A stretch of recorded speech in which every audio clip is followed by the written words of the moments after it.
So, how would you fancy an intimate evening with myself and Niall, where we're going to be chatting all about talking with criminals and you're going to ask us some questions? We'll be performing our brand new show, Look Who's Talking, live in Kilkenny this weekend on Saturday, the 17th of May at the Pembroke Hotel at 8 o'clock. Very limited tickets are available on www.kilkennylawfestival.com. Alison, you'll be attending court later this week to attend the sentencing of a guy called Winston Winkie Irvine. Really interesting story there, this one-time paramilitary chief who sort of turned peacemaker and then unfortunately was caught, whoopsie, with some firearms. Yeah, well, Winston Irvine, or Winkie Irvine, used to be the press officer for the Progressive Unionist Party, which is the political party that would have been seen, I suppose, as linked to the UVF. So most journalists would have known him very well. But he was also, I suppose, considered the poster boy for loyalist transition. He was the darling of the Irish government. He was, at the time when he was caught with all of these weapons, he was studying for a master's degree in Maynooth, which had been facilitated through the Irish government. I think it was being funded by I could be wrong, but I think it was being funded by the Edward Kennedy Foundation, but the Irish government would have had him at events. He would have been taken to, you would have seen him up in that Notting Hill off the place that they have here in Belfast. It's an exclusive street called Notting Hill. They have this gorgeous building. It screams Celtic Tiger, full of art, and it's like some grand designs, and they would hold events up there, and when he would have been there with the glass of wine in hand, shaking hands with the great and the good. Right. He would have he said during one of his hearings he had the personal phone number of a senior police officer, and that police officer had his phone number. He would have been involved, heavily funded from government money, to be involved in quite a few peace projects in relation to parading and all sorts of other things. But as people like me have been saying, which is screaming on deaf ears for a long time, is that most of these people were peacemakers by day and paramilitaries by night. In Winston's case, he wasn't even a paramilitary by night. He was paramilitary by day as well, because it was broad daylight when he was caught with the guns in his car. So his like it's a sort of a rise and fall story, nearly, is it, for him? He had a huge amount of opportunities there, from what you're saying, in the aftermath of the Troubles. But bring us back even further with them. Where does he come from originally, and how prominent is he during those years? Yeah, so he was, he's obviously too young to have been very prominent during the height of the Troubles, but he was considered to be quite a senior figure in B Company of the UVF, which is based in the Shankill. He is actually the person who, in the past, has been blamed, I suppose, in lighting the spark that started a very bloody feud in the Shankill. At that time, Johnny Adair's C Company of the UDA were aligning themselves to Billy Wright of the LVF. Billy Wright had been expelled from the UVF. He was against the ceasefire. He was starting his own paramilitary organisation in Mid-Ulster, and he had been cozying up, or Johnny Adair had been cozying up to him. Adair organised, he called it a sort of cultural day in the Shankill, where he had a march of all his men, almost like a show of strength down the Shankill, and they had an LVF banner was unfurled as they were going past a bar on the Shankill that would have been frequented by UVF men. And a very young Winston Irvine apparently run out into the middle of that crowd and snatched that flag and run away with it. And that later on that night, then there was a lot of attacks, people's houses, and that really decimated. The Shankill, I'm not saying he was responsible for that. Clearly, Adair and the alliances that he had developed at that time were responsible for that feud. But, he would have been someone who would have been considered to be very close to Bunter Graham, who is a very elderly gentleman who is widely believed to be the leader of the UVF and has been for many, many decades. He would have been regularly seen going in and out of the Eagle, which is the office that they operate out of on the Shankill. And as I said, he worked for Intercom on the Antrim Road, which was actually very closely aligned to members of Sinn Féin, and senior Republicans would have worked in there. He would have been meeting with people like Martin McGuinness. He would have been at events where Republicans. He was seen as the person who was going to be a mediator, but behind the scenes, people would have told you very different stories. For instance, John Finucane, the Sinn Féin MP from North Belfast, showed up. There was a lot of problems going on in relation to like a dump that was existed up there. There was a lot of problems going on in the community. He showed up to speak to the people who were protesting and was ordered by Winston Irvine to leave the area or he wouldn't be safe. And there was a bit of a furore in relation to that. There was also protests outside the Shankill Women's Centre not so long ago when Michelle O'Neill showed up with the Deputy First Minister, Emma Little Pengelly, and there was women standing outside holding placards. And ironically, that was said to have been Winkie that organised that, despite the fact that he would then have quite happily left and went to a meeting. He wouldn't be seen getting his hands dirty.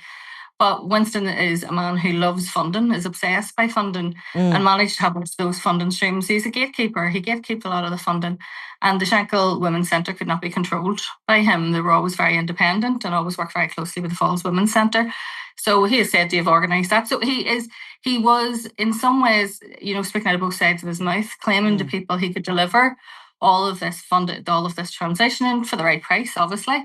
And then in the background, if it didn't suit him, he could have, cranked things up and then calmed them down again to make it look like he was the only person who could do it, when in fact he was the person who started it. So just to bring you back a little bit there, and maybe this is a question more for our listeners down here than in the north, but the B Company and the C Company. So Adair is in charge of the C Company, which is notorious, yeah? And he leaves Belfast and he has settled in Scotland. He obviously has no place in this new world order that Winston Irvine finds a role for himself in. So what happens, and what is the difference between the B Company and the C Company? Is it less violent? He'd be B Company of the UVF, which were incredibly violent during the Troubles, but the UVF itself would be considered to be of an older leadership who, during the peace process, some of them played a very active role in those peace negotiations. So you have people like David Irvine and Billy Hutchinson were up in Stormont involved in those Good Friday Agreement negotiations. The UDA C Company, which Johnny Adair was in charge of, it basically transformed into what would have been a criminal gang by the end of the conflict. They were heavily involved in drugs. They were involved in very sectarian killings, so it wasn't targeted shootings or killings of people who they believed to be Republicans or IRA men. Adair's motto of his gang was apparently yabba dabba do, any Fenian will do. They were just shooting people who were standing at the bottom of a street that they knew, Rossapena Street for instance, it would have been Catholics. They would have shot people standing there, anyone working for a Catholic taxi depot for a takeaway delivery that they believed was in a Catholic area. So they became involved in quite a sectarian war before being involved in those feuds and Adair fleeing. So, Winston did a very good job, I think, for many years of painting himself as the only person, as I said, the gatekeeper. And what annoyed me more than that is that those government bodies who were responsible for dishing out millions of pounds of funding for those peace projects, were too lazy, I think, to get up with their asses and go into those communities and seek out people in those women's groups, those youth groups, and people who could actually make a difference. And instead they allow those paramilitary gatekeepers to tell them where the funding should go and to come up with these ridiculous projects that never really achieved anything in the end. And the only person that was cashing in from them, rather than the young people, the people who deserve to be helped. But that isn't the picture that was painted of him in court last week, because by the end of that, had you not known who Winston Irvine was and had you listened to that, you would have believed that this was the second coming of Gandhi. This was Nelson Mandela. He was actually called an exceptional human being during the court hearing. And he showed up with references from an ex-member of the policing board.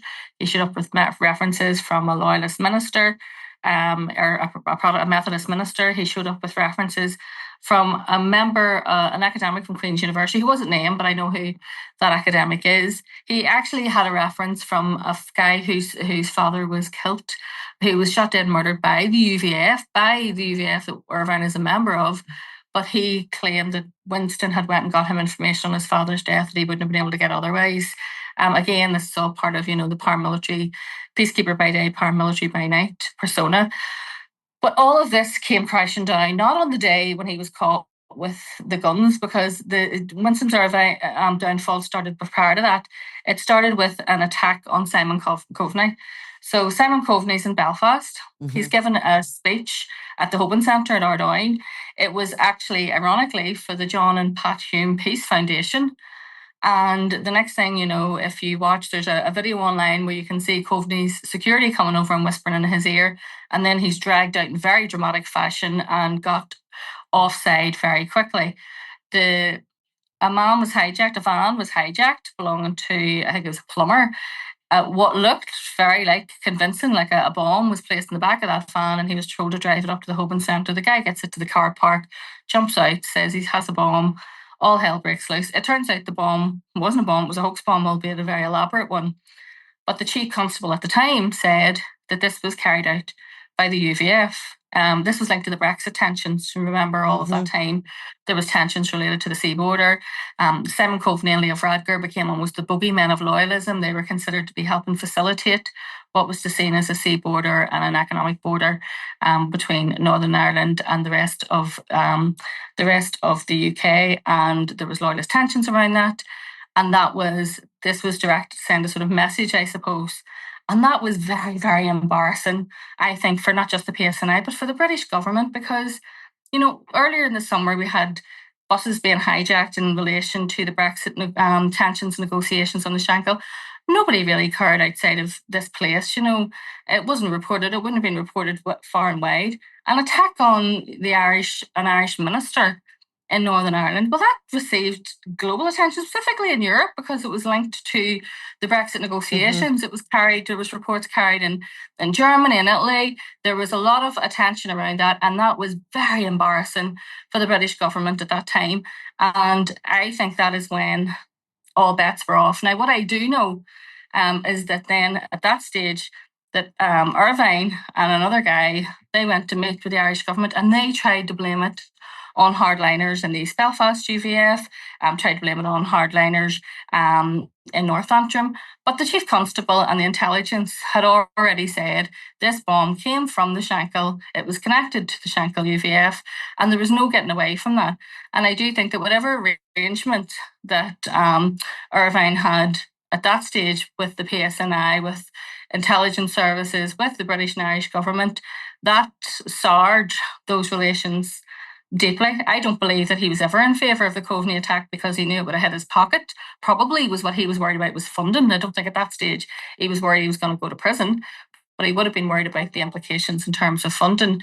But that brought a lot of negative attention towards that unit, I suppose, of the UVF, and in turn there was maybe surveillance on them that there wouldn't have been in the past. And this is when in 2022 his car is searched and the guns charges that have landed him in the dock came from.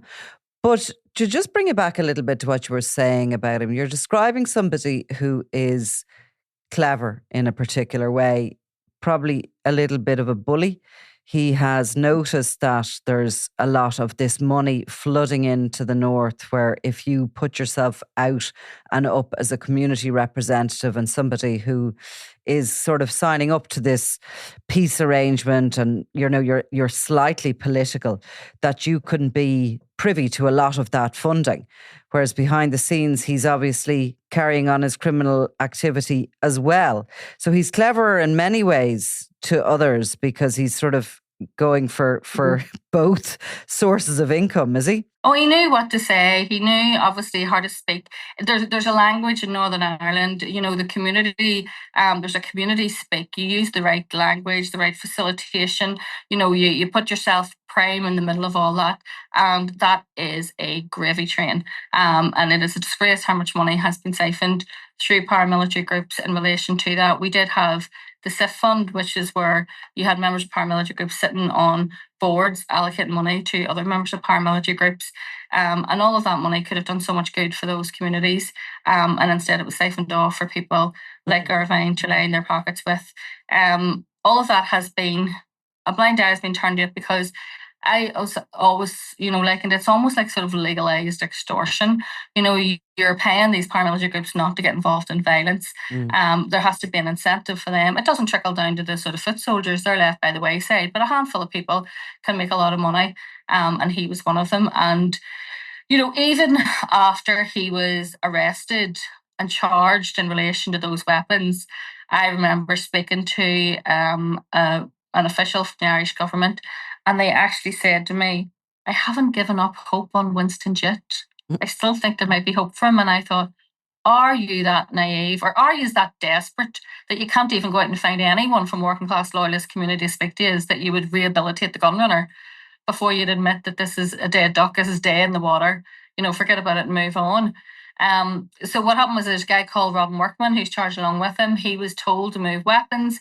He moves these weapons in the back of his work van. He brings them to Belfast. The PSNI, for whatever, there was surveillance on them.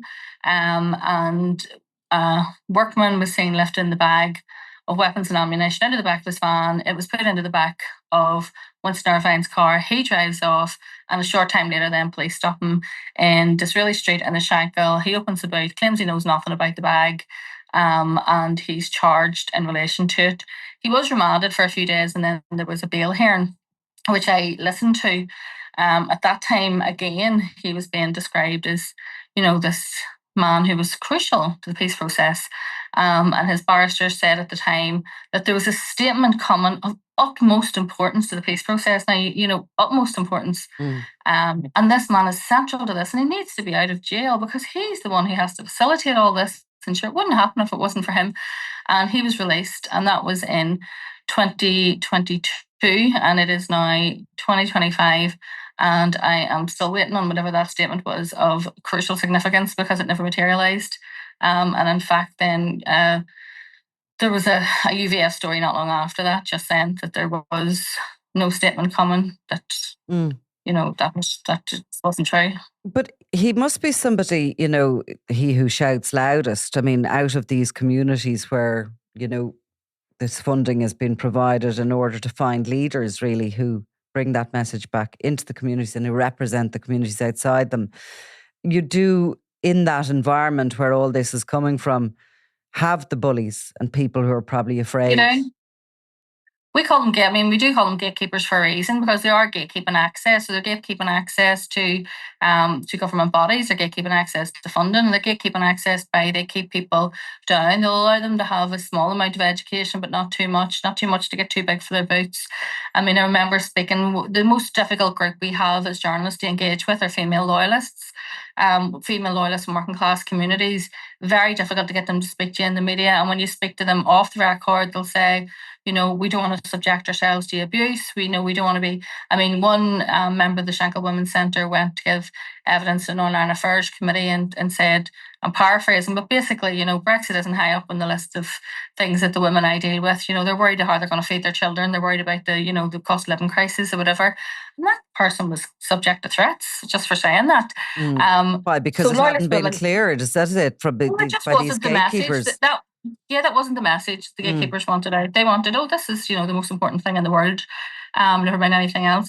But I have spoke to loyalist women who have said to me, look, I'll do an interview with you, and then 2 days later it's no, I can't do it. And you ask them why, and like, oh well, Winston says you'll misquote me and that you'll set me up and you'll stitch me up and that let him do it or he'll write. Do you know what I mean? And just instilling fear into these women's minds because he needs to be in control all the time. And that's probably the thing I most opposed to. I mean, the rest of it, if he wants to hang around, peace conferences with the British and Irish government, the great and the good, that's fine. But it was the bullying of especially female members of that community, which I didn't take lightly to. And despite that, he did show up with a fistful of references, which painted him as the best person. Well, this is what I was going to say, because he's the one who's rubbing shoulders with powerful people and is in a position that he can get those references, even despite the fact that he's let everybody down to such an extent. You know what I mean? If you stood back as people, you'd see that he'd let you down. These are standing backs as organisations and as representatives. This is money that's not real, nearly, isn't it? This is kind of a slush fund that's going around and is being promised, and it's all political. He's getting rich out of it, and everybody's supporting him because he's this spokesperson, and they can't get at the real people.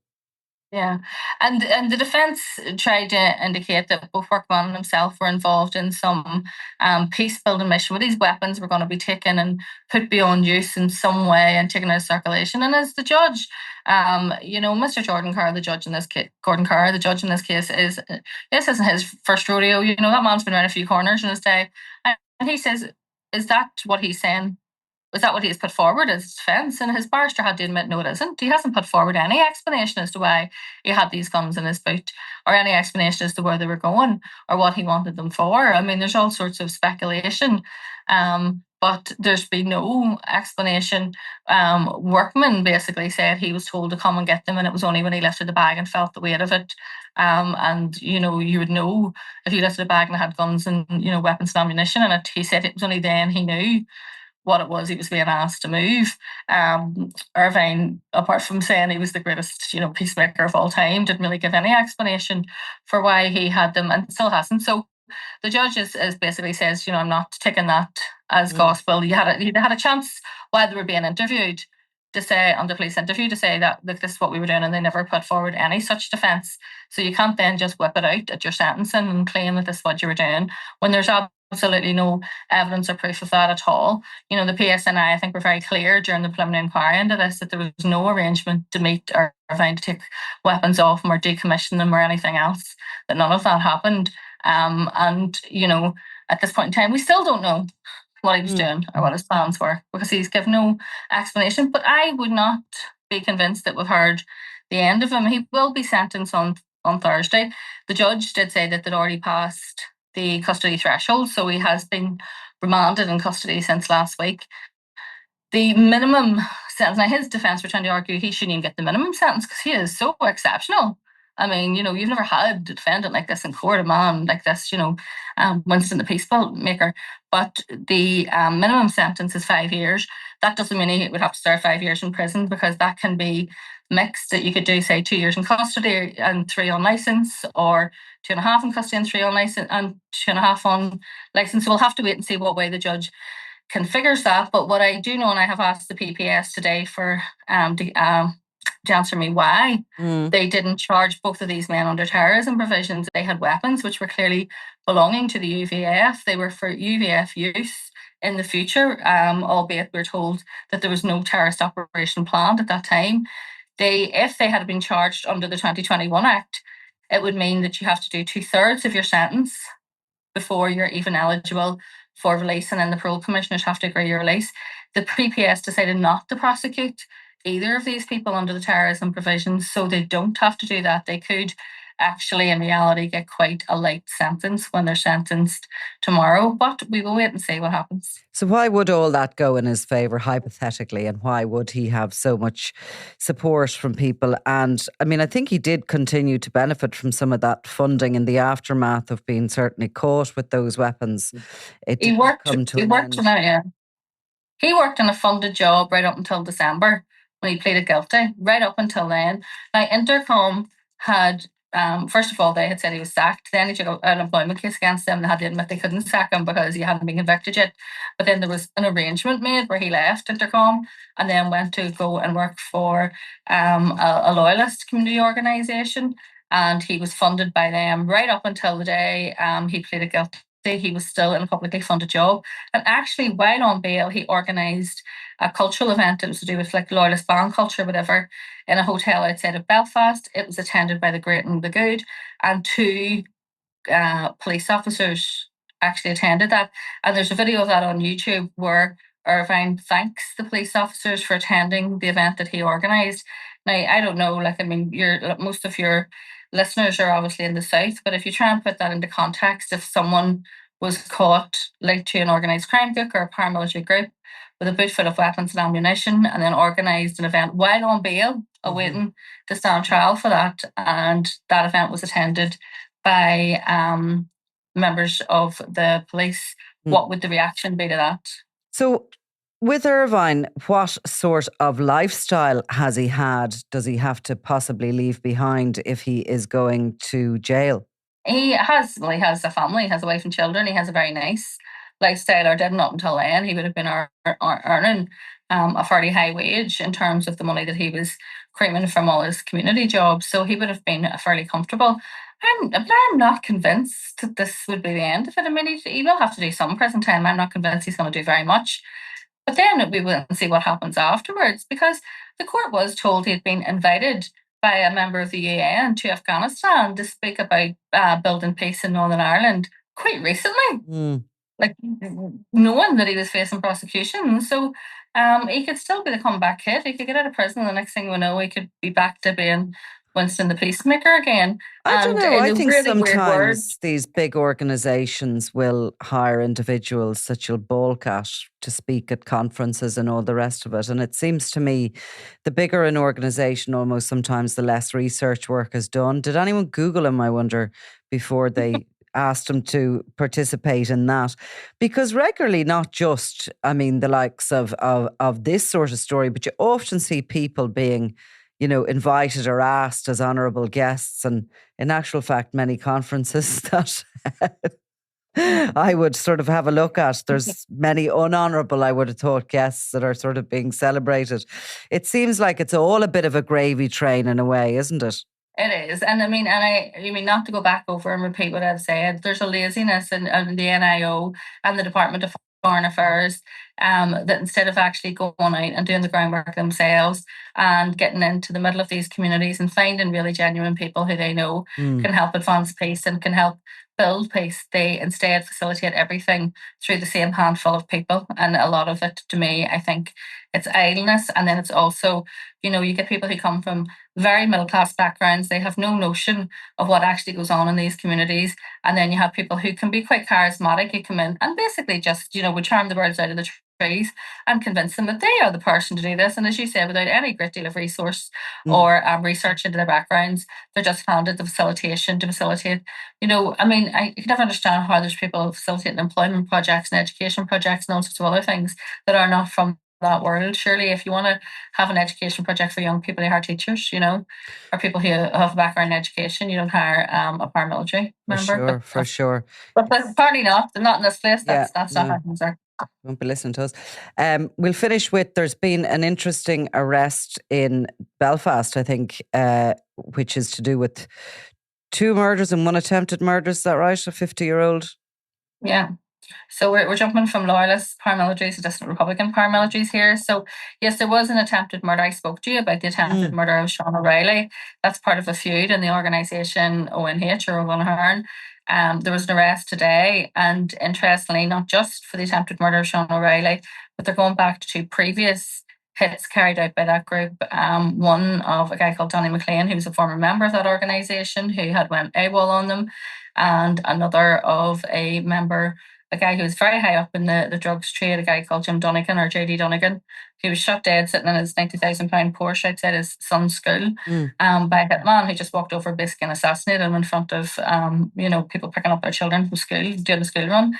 So those both remain unsolved killings, and this person has very interestingly been arrested in connection with those 2 killings and the attempted murder of Sean O'Reilly. Now, there was an awful lot of controversy this week because, first of all, the people who shot Sean O'Reilly, and I know the dogs in the street aren't evidence that stands up for it, but basically they're known. And the PSNI put out were criticised for not arresting anyone in relation to that, despite the fact that they have the murder weapons. They got, high-res vest that was used by one of the killers. They found a hat, I think, that was used by one of them in the aftermath. So the place must be coming down in DNA. But then this week they put out some last week, CCTV pictures saying, can anyone identify these? And it was just 2 blurry pictures of 2 guys in tracksuits with their hoods up. But in one of them, you could see they had a full, almost frontal, profile picture of the person, and they had pixelated the face. I don't know what the point of asking the public, can they identify a hooded man with a pixelated face? But what that will tell you is that the PSNI actually have the unpixelated version of that. Yeah. Who everybody knows who that person is, and why has he not been arrested? Because as of now, I don't believe that person has been arrested. There was 2 arrests made in relation to Sean O'Reilly. One of a guy last week who was released quite quickly after that, and then this one today. And neither of those people are who my sources are telling me were the gunmen in the Sean O'Reilly case. The gunmen, yeah. And that's what I was actually just going to ask you. Maybe we'll talk about this at further detail either later in the week or early next week. But this is probably somebody who either directed or facilitated this. I suppose the suspicion on the person, the suspicion on them at this time might be, so it could be that they were either providing or taking weapons away from the scene, providing cars that were used as getaway cars. There's a whole, obviously these things don't happen in isolation. There's always a whole big support network that are surrounding these type of shootings. And what we can see is maybe the PSNI having information on who that support network may be without actually having the gunmen themselves. But, we'll keep a close eye on it. Cool. Okay. Thanks, Alison. I'm Nicola Tallant and you're watching Crime World, a podcast about criminals, drugs and the underworld in Ireland and across the globe. Make sure you subscribe to our channel and turn on notifications so you can be the first to watch all our latest episodes. You can also listen wherever you get your podcasts.